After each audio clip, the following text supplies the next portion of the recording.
कल हम लोगों ने पढ़ा था vector product of two vectors, दो वेक्टर का वेक्टर प्रोडक्ट पढ़ा था। उससे पहले स्केलर प्रोडक्ट पढ़ा था।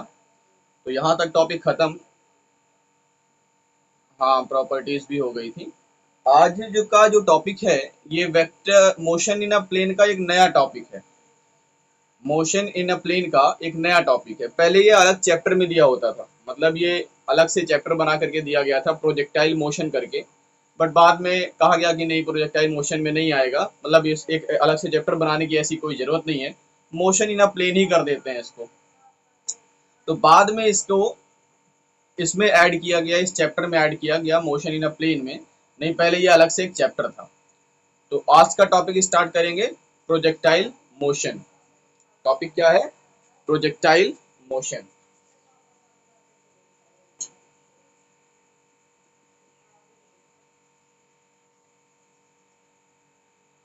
तो बेटा प्रोजेक्टाइल का मतलब क्या होता है? व्हाट, किस मोशन को हम प्रोजेक्टाइल मोशन कहेंगे? अभी तक हम लोगों ने सर्कुलर मोशन पढ़ लिया था, पीरियोडिक मोशन पढ़ लिया था, है ना, बहुत सारे मोशन पढ़े थे, टाइप्स ऑफ मोशन, कई सारे टाइप्स के पढ़े थे मोशन। बट अभी ये हो गया कि एक नया टाइप का मोशन आ गया, प्रोजेक्टाइल मोशन। किसी को पता है प्रोजेक्टाइल मोशन क्या होगा? कोई बता सकता है थोड़ा बहुत? हाँ,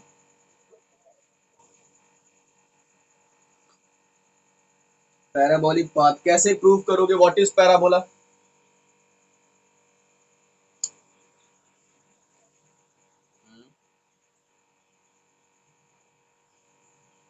अच्छा, तो वो पैराबोला होता है।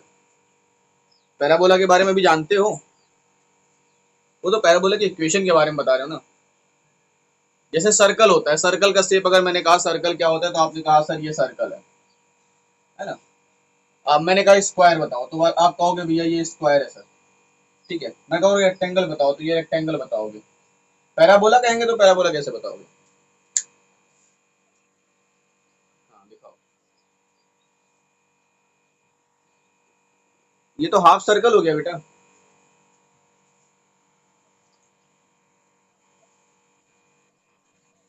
कर्व शेप होता है, कर्व कुछ भी हो सकता है, फिर तो ऐसे भी कर्व हो सकता है। कर्व शेप तो ये भी है, इसको भी कर्व कहेंगे।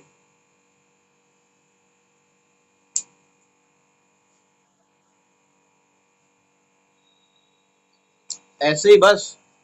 और अगर ये ऐसे हो जाए, अब क्या ये पैराबोला है?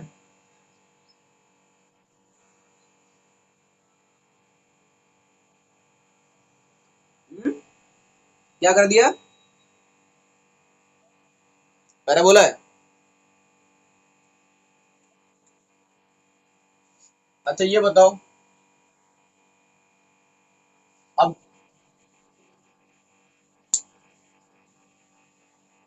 अच्छा, ये क्या है ये?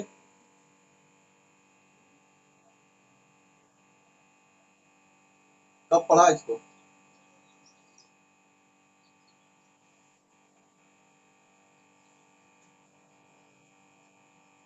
अच्छा, नहीं बताए थे क्या? गलती हो गई थी शायद। अच्छा, अब बताओ।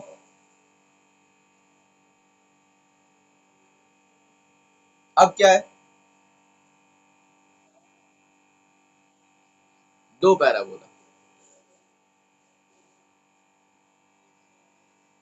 चलो बढ़िया, सही है। तो पहले प्रोजेक्टाइल बात कर लेते हैं, पैराबोला वगैरह के बारे में बाद में डिस्कस करेंगे।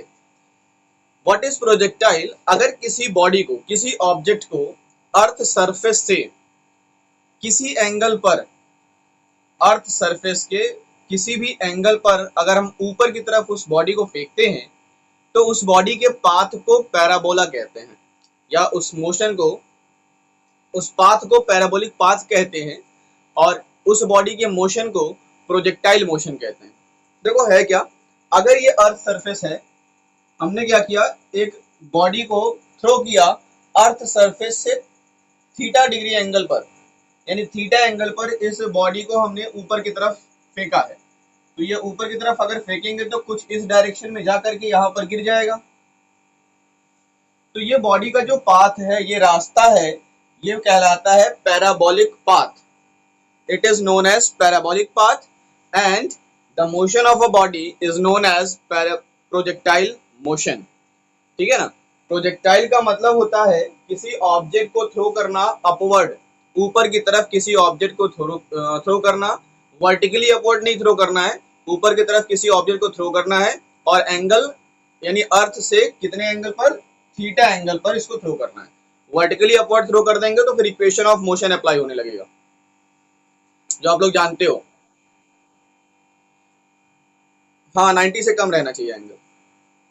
किसी ने कुछ कहा, कोई एग्जाम्पल की भरमार है बेटा। क्रिकेट खेलियो कभी, क्रिकेट फील्डर बॉल फेंकता है, किस किस पाथ में जाती है बॉल, कीपर के पास कुछ ऐसा शेप में ही जाता है, और कुछ ऐसे ही फेंकते हैं वो। छत पे खड़े हो जाओ, छत पे खड़े हो जाते हो, छत पे खड़े होकर के कोई एक गिट्टी ले लो और गिट्टी फेंकते हो, प्रोजेक्टाइल है। ये सारे मोशन प्रोजेक्टाइल मोशन है। और भी एग्जांपल्स हैं, बहुत सारे एग्जांपल है, डेली लाइफ में रोज करते हो। जहां से किसी ऑब्जेक्ट को रिलीज कर देते हो, जहां पर अगर कोई ऑब्जेक्ट मोशन में है या रेस्ट पे भी है, आप उसको रिलीज करते हो, तो उस तरह के मोशन को प्रोजेक्टाइल मोशन ही कहा जाता है। अधिकतर वो प्रोजेक्टाइल मोशन ही करता है, ठीक है। हाँ जरूरी नहीं, किसी से भी फेंक सकते। अब जैसे एक एग्जांपल ले लो, बैडमिंटन खेले हो कभी, बैडमिंटन खेले हो, हाँ फुटबॉल, बैडमिंटन खेले होगे, तो यहाँ पर रैकेट से जो कॉक को हम मारते हैं, तो वो कौन सा मोशन होता है, प्रोजेक्टाइल मोशन ही होता है भाई। ऊपर की तरफ हम किसी एंगल पर उसको हिट करते हैं। तो प्रोजेक्टाइल मोशन बेटा इसी चैप्टर का एक टॉपिक है। आ, है क्या projectile motion, what is projectile motion? If we throw a body upward direction by making an angle theta with the surface of earth, अगर हम सरफेस ऑफ अर्थ के साथ थीटा डिग्री एंगल क्रिएट करते हुए किसी ऑब्जेक्ट को ऊपर की तरफ फेंकते हैं, तो वो जो मोशन करता है, उस मोशन को, वो पार्टिकल जो मोशन करता है, उस पार्टिकल के मोशन को प्रोजेक्टाइल मोशन कहते हैं। और उसके पाथ को, उसके रास्ते को प्रोजेक्टाइल पैराबोलिक पाथ कहते हैं, सॉरी प्रोजेक्टाइल नहीं कहते, पैराबोलिक पाथ कहा जाता है। कई बार पूछा भी जाता है, prove that the path of projectile is parabolic. एक क्वेश्चन बनता है, prove that the path of parabola, sorry the path of projectile is parabolic. ये प्रूविंग में आता है, कई बार क्वेश्चन पूछा भी गया। पहले तो जब 11th और 12th का कोर्स एक साथ आता था तो बोर्ड एग्जाम्स में भी क्वेश्चन पूछे जाते थे। फिलहाल अब बोर्ड एग्जाम्स में तो ये क्वेश्चन नहीं पूछा जाता, बट आपके जानकारी के लिए कि पाथ ऑफ प्रोजेक्टाइल पैराबोलिक क्यों होता है, इसके बारे में जानते रहें। और हो सकता है कि पेपर में आ भी जाए, हाफ ईयरली वगैरह में या फिर एनुअल में, है ना। तो चलिए प्रूफ करते हैं, path of projectile is parabolic. We have to prove, हमें प्रूव करना है कि पाथ ऑफ प्रोजेक्टाइल जो होता है वो पैराबोलिक होता है। तो चलिए बड़े ध्यान से समझिएगा, थोड़ा सा अच्छा टॉपिक है। आपको डायरेक्शंस देखने को मिलेंगे यहाँ पर। हम जब अभी तक जो पढ़े थे, वेलोस किसी वेक्टर क्वांटिटी का रेजोल्यूशन करना वो सीखेंगे, है ना। उसके बाद उसका रिजल्टेंट फाइंड करना सीखेंगे, इक्वेशन निकालना सीखेंगे, हाउ, कैसे। चलिए चलो देखो भाई, ये एक प्रोजेक्टाइल मोशन का ग्राफ हमने बना लिया, एक प्रोजेक्टाइल मोशन का डायग्राम बना लिया।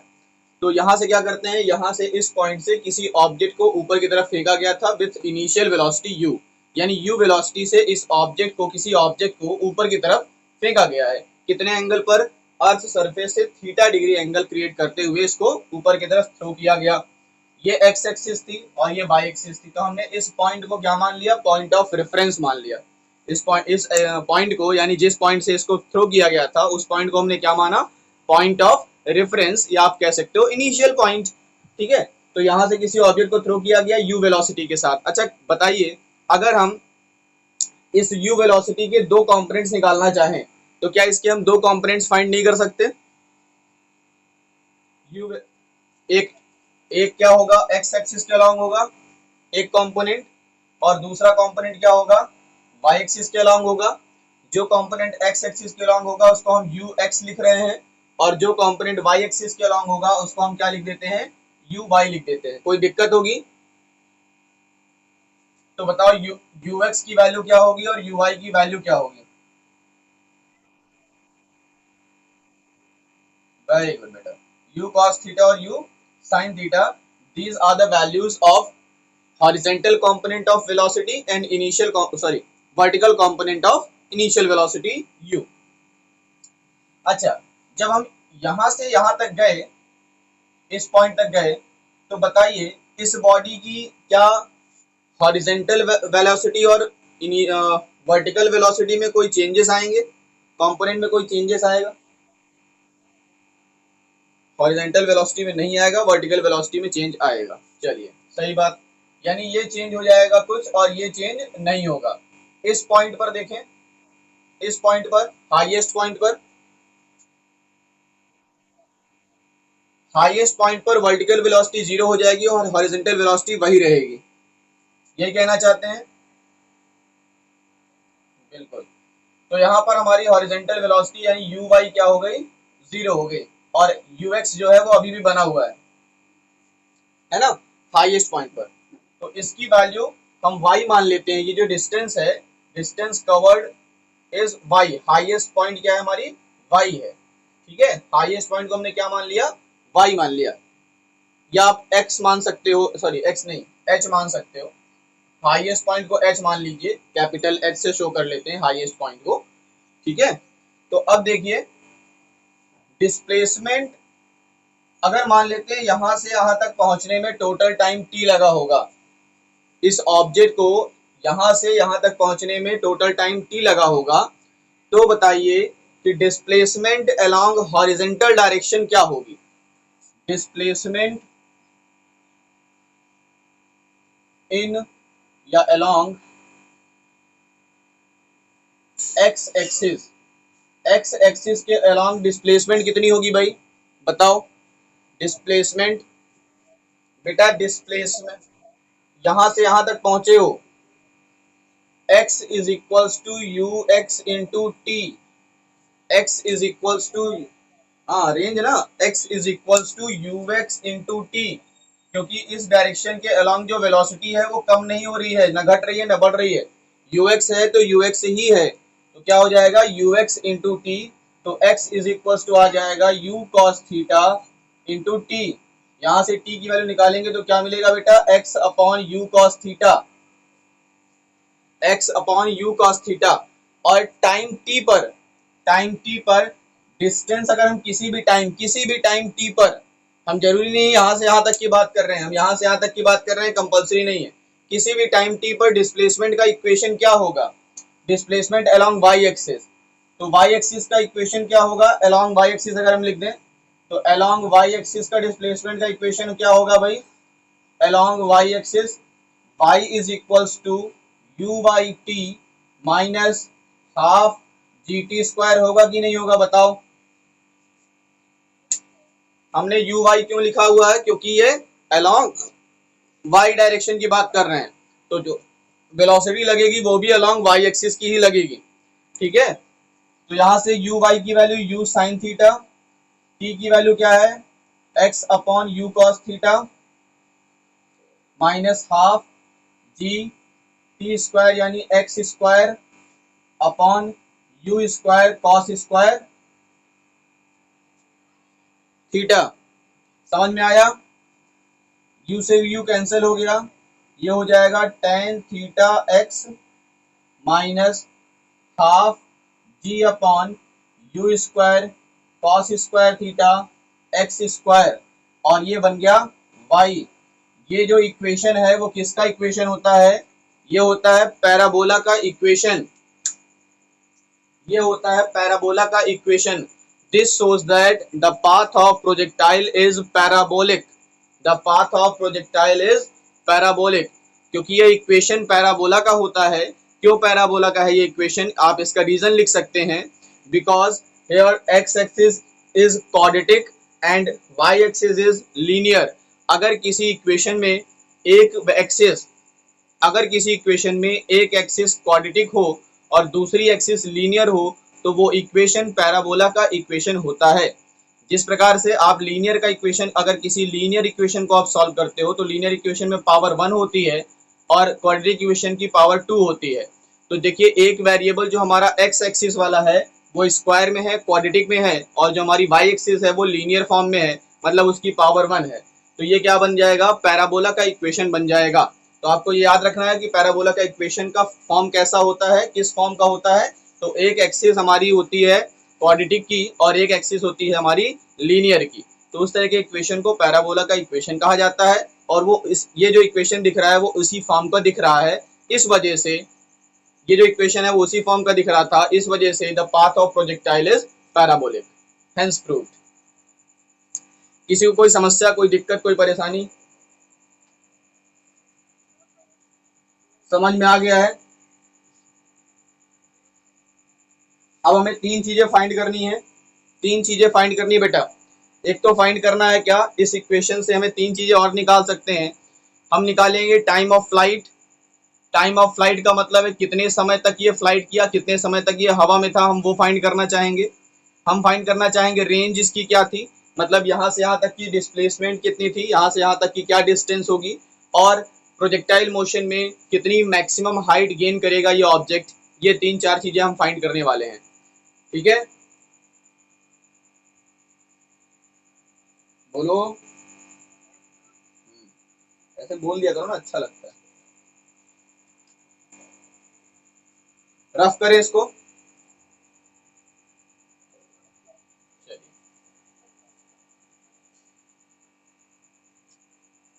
तो हम सबसे पहले फाइंड करेंगे, तीन चीजें हमें फाइंड करनी है बेटा। क्या क्या फाइंड करनी है हमें? Time of flight, maximum height and range.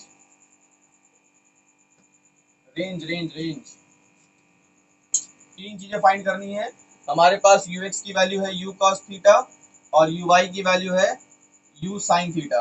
अभी इसकी जरूरत पड़ेगी तो फिर अप्लाई करेंगे भी। अगर मान लीजिए मैक्सिमम हाइट तक पहुंचने में टाइम स्मॉल टी लगता है, मैक्सिमम हाइट तक पहुंचने में स्मॉल टाइम टी लगता है। टाइम कितना लगता है मैक्सिमम हाइट तक पहुंचने में बेटा? तो टी टाइम लगता है ना? लेट कर लीजिए, लेट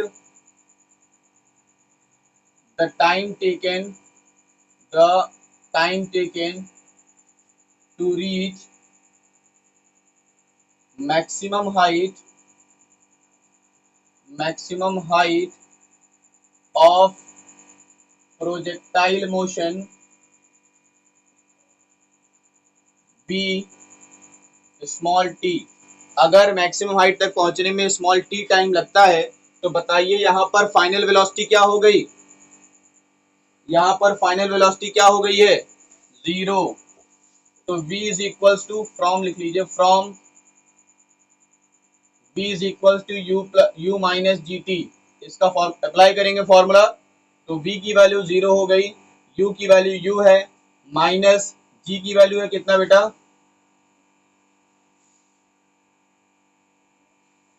अब इसको हम y लेंगे क्योंकि इनिशियल वेलोसिटी हमारे पास, देखिए इस डायरेक्शन में इनिशियल वेलोसिटी कितनी है? हम अपर डायरेक्शन की बात कर रहे हैं ना, ऊपर हाइट की बात कर रहे हैं, तो हम किस पे जाएंगे?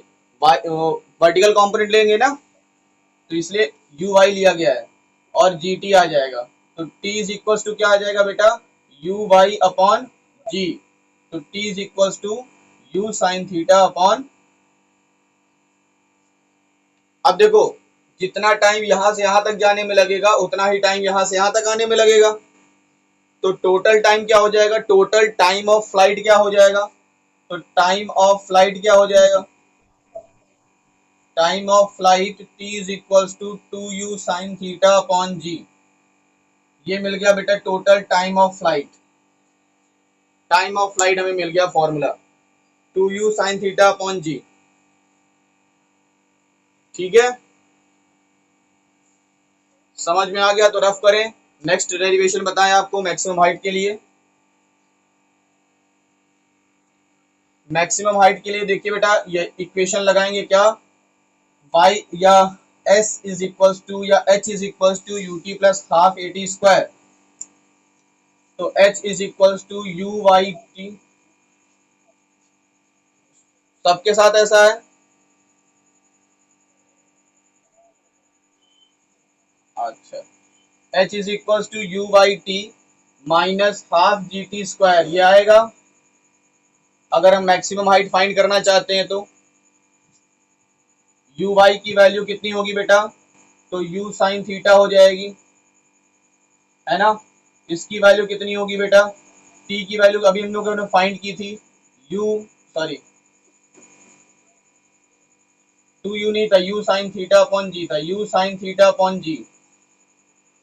टू यू तो पूरी पूरी के लिए था ना, टू यू तो पूरे के लिए था, और मैं हम मैक्सिमम हाइट के लिए लगाएंगे तो यहाँ तक ही तो जानेंगे, और यहाँ तक की वैल्यू क्या थी, यू साइन थीटा अपॉन जी थी, है ना। माइनस हाफ जी दिख रहा है इधर, नहीं दिखेगा जी, और उसके बगल में यू साइन थीटा अपॉन जी का होल स्क्वायर हो जाएगा। तो एच की वैल्यू कितनी आएगी बेटा, you square sine square theta upon ji minus half ji into you square sine square theta upon ji square. एक जी से ये जी कट जाएगा, you square sine square theta upon ji minus half you square sine square theta upon, देखिए सही है इतना। अब देखिए ये लिखा है u square sine square theta upon जी, और ये लिखा है half you square sine square theta upon जी। अगर पूरे में से किसी चीज को आधे को माइनस करोगे तो क्या बचेगा, यानी ये क्या आ जाएगा, 1/2 you square sine square theta upon, ये हाइट का फॉर्मूला है, ये मैक्सिमम हाइट का फॉर्मूला है, मैक्सिमम हाइट का फॉर्मूला है। समझ में आया, क्लियर है, रफ करें इसको।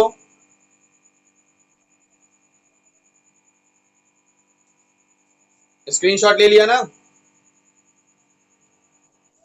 चलो बढ़िया। रेंज देखते हैं, अब रेंज कैसे निकालेंगे, रेंज कैसे निकालेंगे, रेंज और आसान है, बहुत आसान है रेंज फाइंड करना। तो भाई रेंज का फॉर्मूला हम लगाएंगे, distance is equals to speed into time, ये फॉर्मूला लगाने वाले हैं। तो डिस्टेंस कितनी है, रेंज है हमारी, देखो यहाँ से यहाँ तक की रेंज, क्योंकि वेलोसिटी इस डायरेक्शन में वेलोसिटी चेंज नहीं हो रही है, इसलिए हम ये वाला फॉर्मूला अप्लाई कर सकते हैं। अगर वेलोसिटी चेंज होती है जिस डायरेक्शन में, वहां पर हम क्या लगाते हैं, इक्वेशन ऑफ मोशन लगाते हैं। देखो अभी तक दोनों क्वेश्चन में हमने क्या फाइंड किया, इससे पहले जो चाहे टाइम ऑफ फ्लाइट के लिए हो या हाइट के लिए हो, हमने इक्वेशन ऑफ मोशन अप्लाई किया था। क्यों अप्लाई किया था, क्योंकि अपर डायरेक्शन में जा रहे थे और ऊपर की डायरेक्शन में वेलोसिटी चेंज हो रही है ना, इसीलिए हम लोगों ने इक्वेशन ऑफ मोशन का यूज किया था। बट यहाँ पर हम इक्वेशन ऑफ मोशन का यूज नहीं कर रहे हैं। हॉरिजॉन्टल डायरेक्शन में वेलोसिटी कितनी है, यूएक्स है, और टोटल टाइम कितना लगा है, कैपिटल टी लगा है। भाई यहाँ से यहाँ तक आने में टाइम कितना लगा, कैपिटल टी लगा हुआ है। तो R is equal to u x की वैल्यू यू कॉस थीटा, और इसकी वैल्यू थी अभी हमने फाइंड किया था 2u साइन थीटा अपॉन जी फाइंड किया था। तो r इज इक्वल टू यहाँ से u इंटू यू करेंगे तो u स्क्वायर हो जाएगा, और इसको लिख सकते हैं 2 sine theta cos theta upon g. अब इसको क्या लिखा जा सकता है बेटा, 2 साइन थीटा कॉस थीटा को, good, sine 2 theta upon g. तो ये फॉर्मूला हो गया बेटा किसका, रेंज का फॉर्मूला हो गया। समझ में आया, इजी है, कोई दिक्कत हो तो पूछो। टोटल डिस्टेंस का मतलब क्या, ये डिस्टेंस, ये डिस्टेंस, तो आप यहाँ से यहाँ तक की डिस्टेंस निकालो, और उसकी डिस्टेंस वैसे पूछेगा नहीं, वैसे निकाला भी नहीं जा सकता क्योंकि वो मोशन ऐसा है। अब देखो अगर डिस्टेंस निकालना है तो निकाला जा सकता है, बट उसके लिए फिर आपको इंटीग्रेशन का प्रोसेस सीखना पड़ेगा, वहां पे इंटीग्रेशन अप्लाई होता है। निकाला जा सकता है, यहाँ पर इंटीग्रेशन लगेगा। यहाँ से देखो, यहाँ से लेकर के यहाँ तक के लिए आप लोअर लिमिट और अपर लिमिट अप्लाई कर दो, ठीक है ना। और जो हमारा पाथ ऑफ प्रोजेक्टाइल का इक्वेशन आया था y is equal to u tan theta minus half g, जो इक्वेशन आया था उस इक्वेशन को आप इंटीग्रेट कर दो, उस इंटीग्रेशन को आप इंटीग्रेट कर दो कहाँ से, हाइट यहाँ पर 0 है और यहाँ पर हाइट कितनी है, मैक्सिमम हाइट जितनी भी हो जाए। यहाँ पर मैक्सिमम हाइट का फॉर्मूला था हमारे पास, वहां पर हम वैल्यू पुट करके मैक्सिमम हाइट निकाल लेंगे, वो वैल्यू मिल जाएगी। फिर उस इक्वेशन को, जो हमारे पास जो इक्वेशन था, उसको इंटीग्रेट करेंगे, तब जाकर के डिस्प्लेसमेंट आएगी। ठीक है ना। किसको, पूरा पाथ, कौन सा पाथ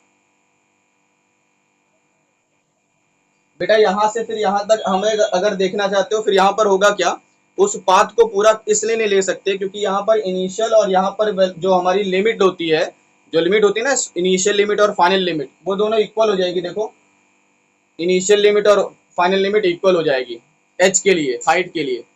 और हमारे पास जो ग्राफ बन रहा है वो ऊपर की तरफ ग्राफ बन रहा है, तो आधा पार्ट ये निकाल लो, फिर आधा पार्ट ये निकाल लेते हैं, दोनों को ऐड कर देंगे, मतलब इसको निकाल करके डबल कर देंगे,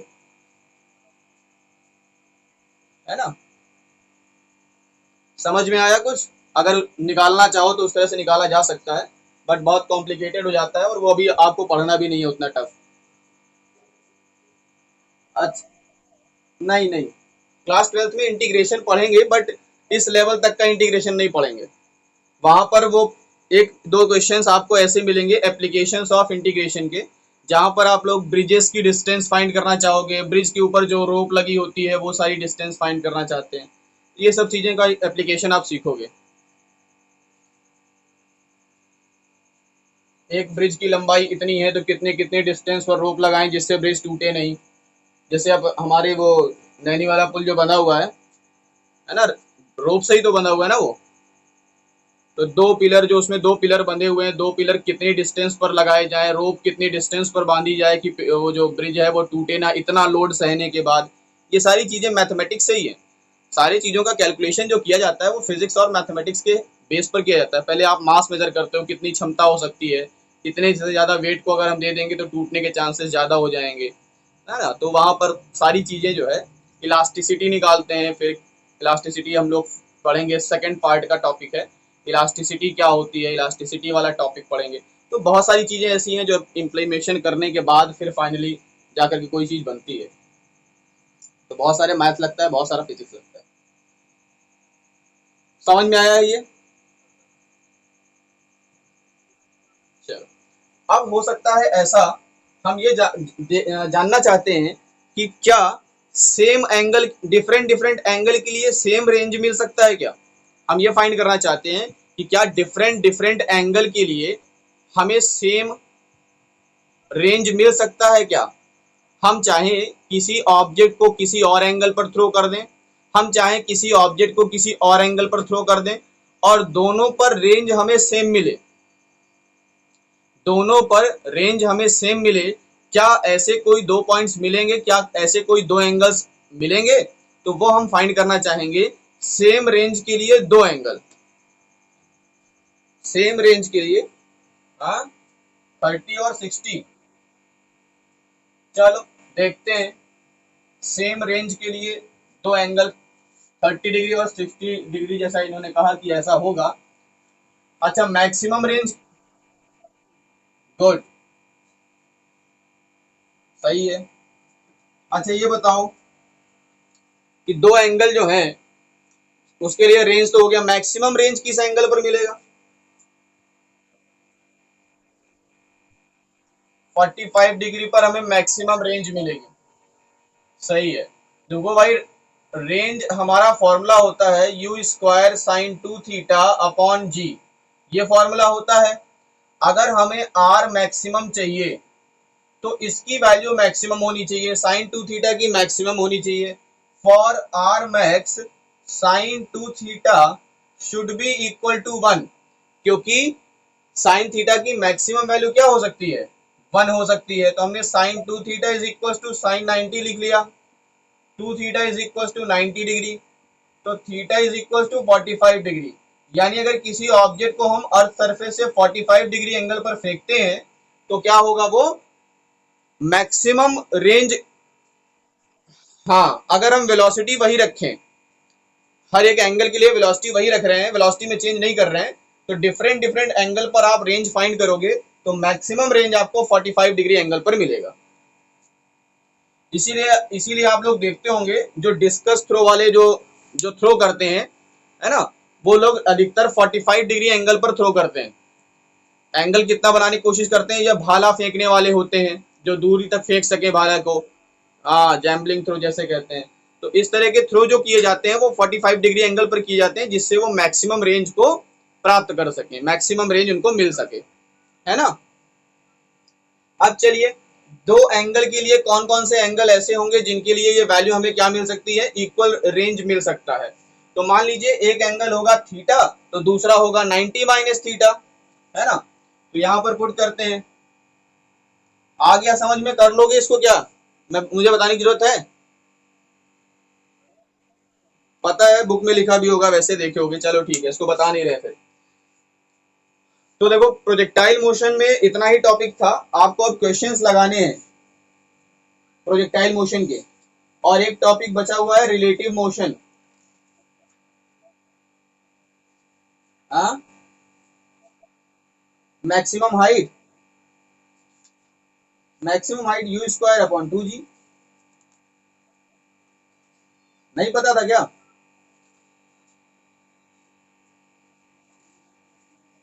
अच्छा, अरे बेटा, मैक्सिमम हाइट तुमको पता तो है सब कुछ, जब ना पता हो तब तो अच्छा लगे। मैक्सिमम हाइट के लिए अगर एच मैक्सिमम चाहिए तो यू स्क्वायर अपॉन 2g लगाओ, हाइट मैक्सिमम मिल जाएगी। एंगल कितना होना चाहिए, 90 degree. For maximum height angle should be 90 degree, जैसे वर्टिकली अपवर्ड जिसे कहते हैं। तो देखो इस चैप्टर से दो टॉपिक और बचे हुए हैं, एक तो रिलेटिव मोशन का टॉपिक जो मैं लास्ट में पढ़ाऊंगा, और एक सर्कुलर मोशन का, यूनिफॉर्म सर्कुलर मोशन। तो यूनिफॉर्म सर्कुलर मोशन हम लोग नेक्स्ट डे यानी थर्सडे को पढ़ने वाले हैं, यूनिफॉर्म सर्कुलर मोशन। और फ्राइडे को हम पढ़ेंगे, यानी नेक्स्ट वीक में फ्राइडे को हम लोग पढ़ेंगे रिलेटिव मोशन, और रिलेटिव मोशन के क्वेश्चंस लगाएंगे सबसे पहले। पहले हम रिलेटिव मोशन को पढ़ेंगे और उसके क्वेश्चन लगाएंगे फ्राइडे को। लास्ट टॉपिक में रिलेटिव मोशन पढ़ाऊंगा इसका, हालांकि ये बुक में पहले दिया हुआ है आपके, बट मुझे पढ़ाना इसको लास्ट में है। किसी को कोई डाउट है, कोई प्रॉब्लम है, कोई शिकायत है किसी को?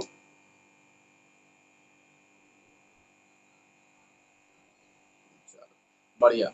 तो मेरे ख्याल से टाइम भी होने वाला होगा, तो चलें आज के लिए ओवर करें क्लास को। कल हम लोग मतलब next day uniform circular motion पढ़ेंगे, और उसके बाद फिर रिलेटिव मोशन, फिर चैप्टर खत्म और न्यूमेरिकल्स लगाना स्टार्ट करेंगे फिर। ठीक।